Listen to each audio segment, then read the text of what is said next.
مجھے تم سے محبت ہے، اس لیے صحرا کی ہر شے نے معاونت کی کہ میں تم سے مل سکوں۔ دونوں بغل گیر ہوئے۔ یہ پہلی دفعہ تھا کہ دونوں نے ایک دوسرے کو چھوا تھا۔ میں واپس آؤں گا، لڑکا بولا۔ اس سے قبل میں صحرا کی طرف خالی نظروں سے دیکھتی تھی۔ فاطمہ بولی، اب ان آنکھوں میں امید ہوگی۔ میرا باپ اس صحرا کے سفر پر گیا تھا، پھر میری ماں کے پاس واپس آ گیا، ہمیشہ کے لیے۔ دونوں واپس مڑے اور لڑکی کے خیمے کی طرف چل پڑے۔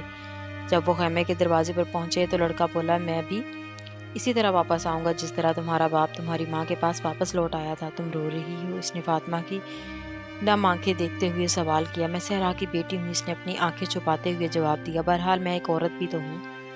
وہ خیمے کے اندر چلی گئی۔ صبح کے وقت وہ حسب معمول اپنے کام میں مشغول ہو گئی، لیکن آج سب کچھ بدل چکا تھا۔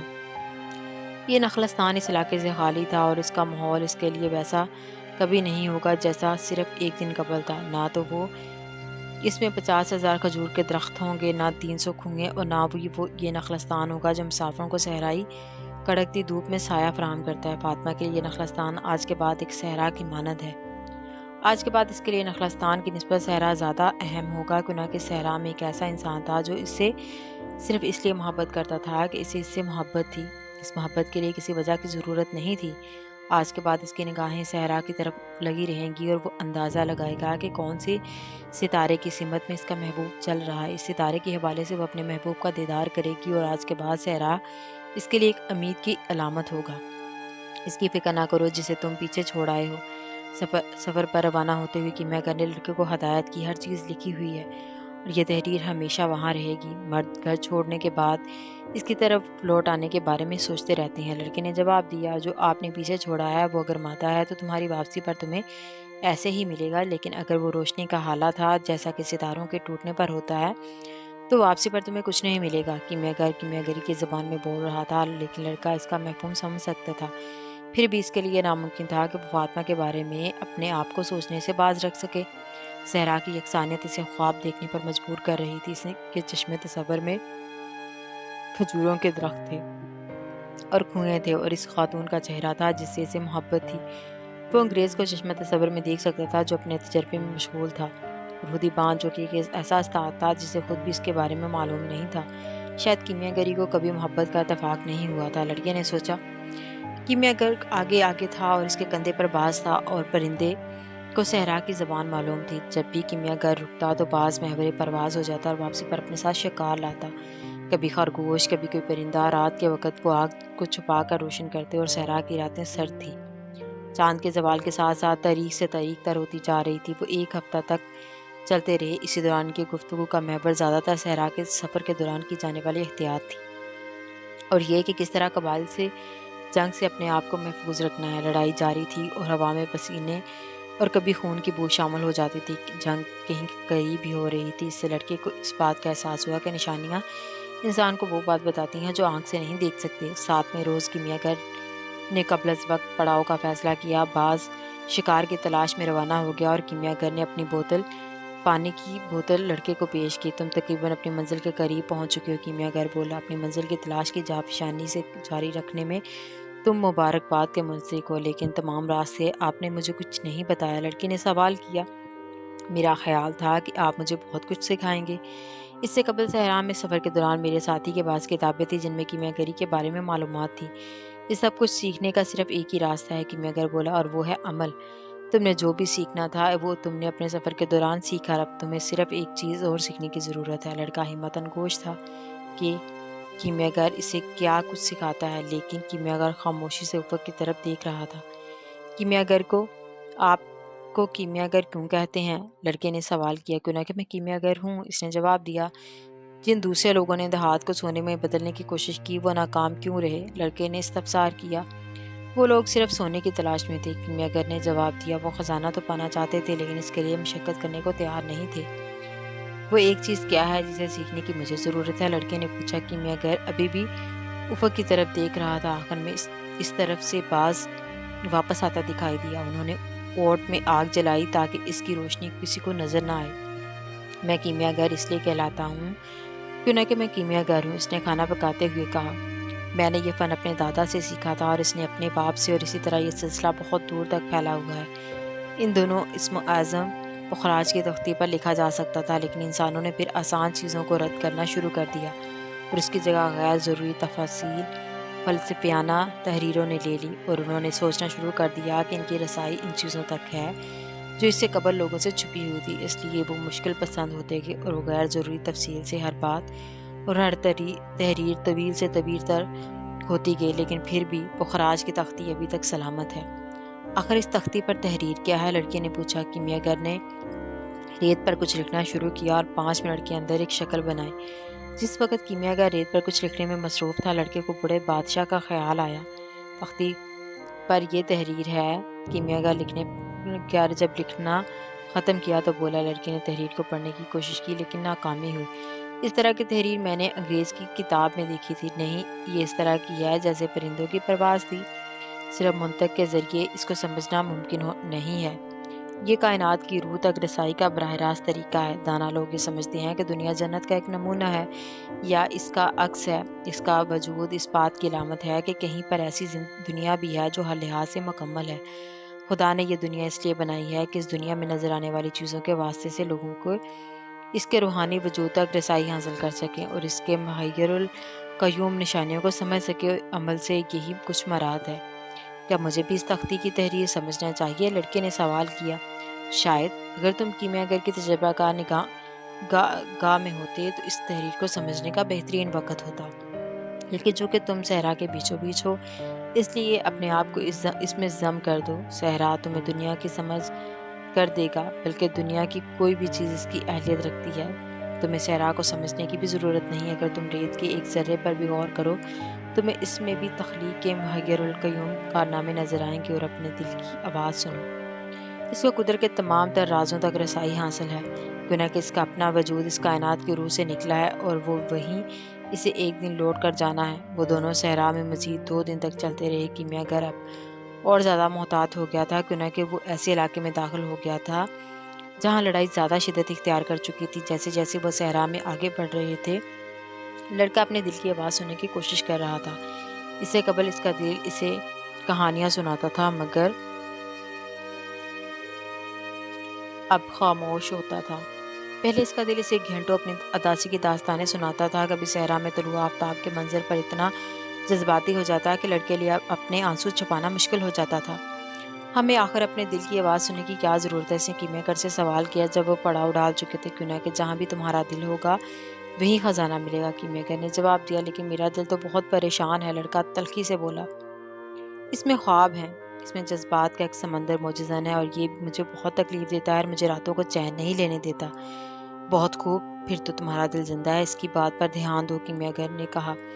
اگلے 3 دن دونوں کا گزر قبائل کے درمیان سے ہوا جو لڑائی میں مشغول تھے۔ لڑکے کا دل خوف زدہ تھا۔ وہ اسے ان لوگوں کی کہانیاں سناتا تھا جو اپنی منزل کی تلاش میں نکلے لیکن کبھی لوٹ کر واپس نہیں آئے۔ کبھی وہ لڑکے کو ڈراتا تھا کہ شاید وہ بھی خزانہ ڈھونڈنے میں کامیاب نہ ہو سکے یا پھر وہ صحرا کے بیچوں بیچ مارا جائے، اور کبھی وہ لڑکے کو بتاتا کہ وہ مطمئن تھا کیوں نہ کہ اس کو محبت ملی تھی اور دولت بھی۔ میرا دل تو باغی ہے، لڑکے نے کیمیا گر کو بتایا، یہ نہیں چاہتا کہ میں آگے جاؤں۔ اس کا مطلب سمجھ میں آتا ہے، کیمیا گر بولا۔ اگر یہ فطری عمل ہے، تمہارے دل میں یہ خوف موجود ہے کہ تم اپنی منزل کی تلاش میں وہ کچھ بھی کھو بیٹھو جو اس وقت تمہارے پاس ہے، تو پھر مجھے اس کی آواز سننے کی کیا ضرورت ہے؟ کیوں نہ کہ تم اسے خاموش نہیں کرا سکتے، چاہے تم ظاہر کرتے رہو کہ تم اس کی آواز نہیں سن رہے، یہ پھر بھی اپنی بات دہراتا رہے گا، تمہیں بتاتا رہے گا کہ تم کیا سوچ رہے ہو اس زندگی کے بارے میں، دنیا کے بارے میں۔ آپ کا مطلب ہے کہ میں اس کی بات سنتا رہوں اور یہ آواز بغاوت ہی کیوں نہ ہو؟ لڑکے نے استفسار کیا۔ بغاوت وہ عمل ہے جو غیر متوقع طور پر آتا ہے۔ اگر تم اپنے دل کو سمجھتے ہو تو اس کے دھوکے میں کبھی نہیں آؤ گے، کیوں نہ کہ تمہیں معلوم ہوگا کہ اس کے خواب کیا ہیں، یہ کیا چاہتا ہے، اور تمہیں یہ بھی معلوم ہوگا کہ اس کے ساتھ کیسا سلوک کرنا ہے۔ تم کبھی اپنے دل سے پیچھا نہیں چھڑا سکتے، اس لیے بہتر یہی ہے کہ اس کی آواز سنو، اس طرح تم اس کے غیر متوقع وار سے محفوظ رہ سکو گے۔ صحرا میں سفر کے دوران لڑکا مسلسل اپنے دل کی آواز سنتا رہا، اسے آہستہ آہستہ اس کی چالوں کی سمجھ آنے لگی۔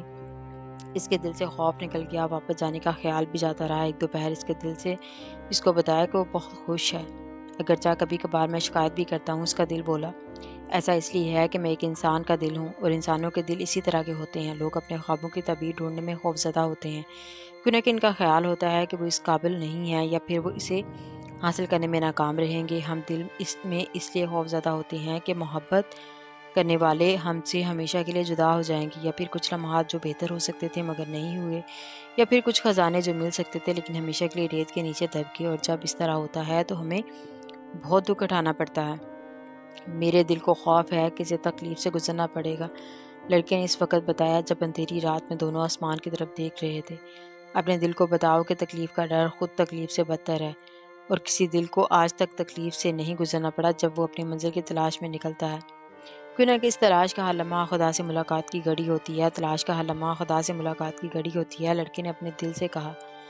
جب میں خزانے کی تلاش میں نکلا تو ہر آنے والا دن گزرنے والے دن سے زیادہ روشن ہے، کیوں نہ کہ ہر لمحہ یہ امید اور مضبوط ہو جاتی ہے کہ میں ایک خزانہ پالوں گا، اور جب سے میں خزانے کی تلاش میں نکلا ہوں میں نے ہر لمحہ کچھ نہ کچھ سیکھا ہے جو کہ میں نہیں سیکھ سکتا تھا اگر مجھ میں اتنی ہمت نہ ہوتی کہ میں وہ تجربات کر سکوں جو ایک چرواہے کے لیے ناممکن تھے۔ اس کا دل دوپہر تک خاموش رہا۔ اس رات لڑکے کو بہت سکون کی نیند آئی۔ جب وہ صبح کو بیدار ہوا تو اس کا دل اس سے مخاطب ہوا تو اس لڑکے کو وہ باتیں بتائی جن کا تعلق کائنات کی روح سے تھا۔ وہ تمام لوگ جو مطمئن ہوتے ہیں ان کے دل کے اندر اللہ ہوتا ہے۔ دل نے اسے بتایا، خوشی ریت کے ایک ذرے سے بھی مل سکتی ہے، کیوں نہ کہ ریت کا ہر ذرہ بھی تخلیق کا ایک لمحہ ہے۔ اسے تخلیق کرنے کے لیے کائنات نے لاکھوں سال صرف کیے، دنیا میں ہر شخص کے لیے خزانہ منتظر ہے۔ اس کے دل نے اسے بتایا، ہم انسانوں کے دل انہی خزانوں کے بارے میں زیادہ اس لیے نہیں بتاتے کہ انسان اب مزید ان کو تلاش کرنا گوارا نہیں کرتے۔ ہم بچوں کو اس بارے میں بتاتے ہیں، پھر زندگی کو اس کی ڈگر پر چھوڑ دیتے ہیں، اسے اپنے مقصد کی جانب جانے کی اجازت دیتے ہیں۔ افسوس یہ ہے کہ ان میں سے بہت کم لوگ ان راستوں کو اختیار کرتے ہیں جو ان کے لیے متعین کیے گئے ہوں۔ وہ راستے ان کو ان کی منزل کی جانب لے جاتے ہیں اور خوشی کی طرف۔ اکثر لوگ اس دنیا کو ایک خطرناک جگہ تصور کرتے ہیں، کیوں نہ کہ ان کا اعتماد ہوتا ہے، اس لیے دنیا ان کے لیے واقعی خطرناک جگہ ہوتی ہے۔ اس لیے ہمیں ان سے بہت آہستگی اور نرمی سے بات کرنی چاہیے۔ ہم اگرچہ بات سے تو کبھی کبھی باز نہیں آتے، لیکن ہم دعا کرتے ہیں کہ لوگ ہماری آواز نہ سن سکیں، کیوں نہ کہ لوگ ہماری بات ماننے کے لیے تیار نہیں ہوتے، اس لیے ہم نہیں چاہتے کہ انہیں تکلیف ہو۔ دل آخر انسان کو اس بات پر کیوں نہیں مجبور کرتا ہے کہ وہ اپنی منزل کی تلاش جاری رکھے؟ لڑکے نے کیمیا گر سے پوچھا۔ کیوں نہ کہ اس طرح دل کو ناقابل برداشت اذیت کا سامنا کرنا پڑتا ہے جو وہ کرنا نہیں چاہتا، کیمیا گر نے جواب دیا۔ اس کے بعد لڑکے کو اپنے دل سے آگاہی حاصل ہوگی۔ مجھ سے بات کرنا کبھی ختم نہ کرنا، اس نے اپنے دل سے کہا، اور جب میں اپنی منزل سے بھٹکنے لگوں اور اس بات کا خطرہ ہو کہ میں اپنی کوئی خواہش ترک کر دوں گا تو مجھے جھنجھوڑنا، مجھے جگانا، اور میں عہد کرتا ہوں کہ جب بھی کبھی مجھے تمہاری آواز سنائی دی تو میں ضرور اس پر عمل کروں گا۔ اس رات اس نے یہ تمام بات کیمیا گر کو بتائی۔ کیمیا گر نے محسوس کیا کہ لڑکے کا دل کائنات کی روح کی طرف لوٹ آیا ہے۔ اب مجھے کیا کرنا چاہیے؟ لڑکے نے پوچھا۔ احرام کی جانب سفر جاری رکھو، کیمیا گر نے جواب دیا، اور علامات کی پہچان اور ان پر عمل کرنے پر بھی کاربند رہو۔ تمہارا دل یہ صلاحیت رکھتا ہے کہ خزانے تک تمہاری رہنمائی کر سکے۔ کیا یہی وہ واحد چیز ہے جسے جاننے کی مجھے ضرورت تھی؟ نہیں، کیمیا گر بولا، جس چیز کو جاننے کی تمہیں ضرورت ہے وہ یہ ہے کہ اس سے قبل کہ تمہیں اپنے خواب کی تعبیر ملے، کائنات کی روح تمہارا امتحان لے گی، اور یہ کسی منفی نقطہ نظر سے نہیں ہوتا، بلکہ اس لیے کہ خزانے کے ساتھ ہم اس پر عبور حاصل کر لیں۔ جو کچھ ہم نے سیکھا ہے، اور یہ وہ مقام ہے جہاں زیادہ تر لوگ جدوجہد ترک کر دیتے ہیں، اس کو ہم صحرا کی زبان بھی کہتے ہیں۔ مسافر نے پیاس سے اس وقت جان دیتی جب اس کی نظریں افق پر کھجور کے درختوں کو دیکھ سکتی تھی۔ ہر تلاش کا آغاز ابتدائی کامیابی سے اور اختتام فتح کے اختتام پر ہے۔ لڑکے کو اپنے دفاع کی، اپنے وطن کی ایک ضرب المثل یاد آئی۔ رات کے ترین لمحات صبح سے تھوڑی دیر قبل آتے ہیں۔ اگلی صبح خطرے کا پہلا نشان مسلح جنگجوؤں کی آمد کی صورت میں ظاہر ہوا۔ انہوں نے ان دونوں کو گھیرے میں لے کر پوچھا، وہ ادھر کس مقصد سے آئے ہیں؟ میں اپنے باز کے ساتھ شکار کھیلنے نکلا ہوں، کیمیا گر نے جواب دیا۔ ہمیں آپ کی تلاشی لینی ہوگی تاکہ ہم تسلی کر سکیں کہ آپ لوگ مسلح تو نہیں؟ جنگجو بولے۔ وہ دونوں اپنے اپنے گھوڑوں سے نیچے اتر آئے۔ تمہارے پاس اتنی رقم کیوں ہے؟ قبائلی جنگجو نے لڑکی کی تلاشی لیتے ہوئے سوال کیا۔ میں احرام مصر تک جانے کے لیے گھر سے نکلا ہوں، لڑکے نے جواب دیا۔ ایک جنگجو کیمیا گر کے سامان کی تلاشی لے رہا تھا تو اس نے کیمیا گر کے سامان سے ایک بوتل نکالی جس میں کوئی مشروب تھا، اور شیشے کا پیالہ، پیلے رنگ کا انڈا جو مرغی کے انڈے سے تھوڑا سا بڑا تھا۔ یہ کیا ہے؟ جنگجو نے سوال کیا۔ آب حیات ہے، اور سنگ فلسفہ یہ کیمیا گر کا کار عظیم ہے۔ جو کوئی بھی آب حیات پیے گا تمام امراض سے محفوظ رہے گا، اور اس انڈے کا ایک بھی ذرہ کسی بھی دہات کو سونے میں بدل دے گا۔ عربی اس پر ہنسنے لگے۔ کیمیا گر بھی مسکرا دیا۔ کیمیاگر کا بیان بہت مذائقہ خیز لگا۔ انہوں نے دونوں کو جانے کی اجازت دے دی۔ آپ ہوش میں تو تھے؟ لڑکے نے